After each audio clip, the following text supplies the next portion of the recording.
வணக்கம் மக்களே, இன்றைக்கி நாம் என்ன பார்க்க போகிறோம் அப்படின்னா 2024 ரிலீஸ் ஆன ஒரு எக்ஸ்கியூமாங்கிற ஒரு கொரியன் மூவி தான் இன்றைக்கி நம்ம பார்க்க போகிறோம். வீடியோ போகிறதுக்கு முன்னாடி நம்ம சேனலில் யாரெல்லாம் சப்ஸ்கிரைப் பண்ணலையோ அவங்கெல்லாம் சப்ஸ்கிரைப் பண்ணிவிட்டு பக்கத்தில் இருக்கிற பெல் ஐக்கானை கிளிக் பண்ணுங்கள். அப்போ தான் நான் போடுற வீடியோ உங்களை வந்து ரீச் ஆகும். வாங்க நம்ம வீடியோக்குள்ளே போகலாம். இந்த படம் பார்த்தீங்கன்னா ஒரு மிஸ்ட்ரி த்ரில்லர் கலந்த ஒரு புதுவிதமான ஒரு ஹாரர் மூவிங்க.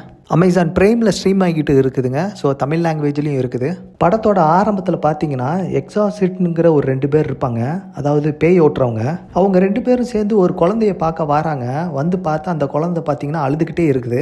இதெல்லாம் பார்த்தீங்கன்னா ஹாஸ்பிட்டலில் நடக்குது.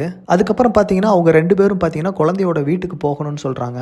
அவங்க அங்கே போனதுக்கு அப்புறம் தான் தெரியுது அவங்க குடும்பத்தில் உள்ள எல்லா ஆண் குழந்தைக்கும் இந்த பிரச்சனை இருந்திருக்குன்னு. இந்த 2 பேர்கிட்டையும் அதை யார் சொல்கிறான்னு பார்த்தா அவங்களோட அப்பாவும் தாத்தாவும் தான் சொல்கிறாங்க. அந்த பேய் ஓட்ட வந்த பொண்ணு சொல்கிறா, உங்களை தொந்தரவு செய்கிற ஆவி பார்த்தீங்கன்னா உங்கள் தாத்தாவோட ஆவின்னு சொல்லி அந்த குழந்தையோட அப்பா கிட்ட சொல்கிறா. அதுக்கப்புறம் பார்த்தீங்கன்னா அந்த பேயை ஓட்டுறதுக்கு எவ்வளோ காசு வேணாலும் தாரோம் அப்படின்னு சொல்லி அந்த வீட்டு சைடு சொல்கிறாங்க.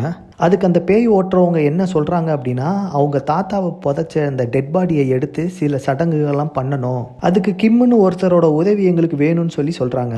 அதுக்கு ஒத்துக்கிட்டு எல்லாரும் பார்த்தீங்கன்னா அந்த சடங்கை செய்கிறதுக்கு ரெடி ஆகுறாங்க.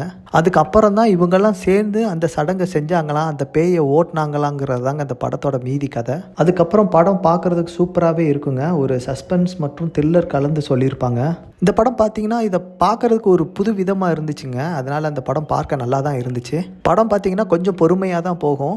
மியூசிக்கெல்லாம் பார்த்தீங்கன்னா சும்மா போட்டு நம்மளெல்லாம் டார்ச்சர் பண்ண மாட்டாங்க. கதைக்கு எப்போ தேவையோ அப்போ மட்டும் யூஸ் பண்ணியிருப்பாங்க. கண்டிப்பாக இந்த படத்தை ஒரு முறை பார்க்கலாங்க. இப்போ அமேசான் பிரைமில் ஸ்ட்ரீம் ஆகுது, தமிழ் டப்புலையும் இருக்குது. நீங்கள் படத்தை பார்த்துட்டு உங்களோட கருத்தை நம்ம கமெண்ட் செக்ஷனில் சொல்லுங்கள். மீண்டும் அடுத்த வீடியோவில் சந்திக்கிறேன். நன்றி, வணக்கம்.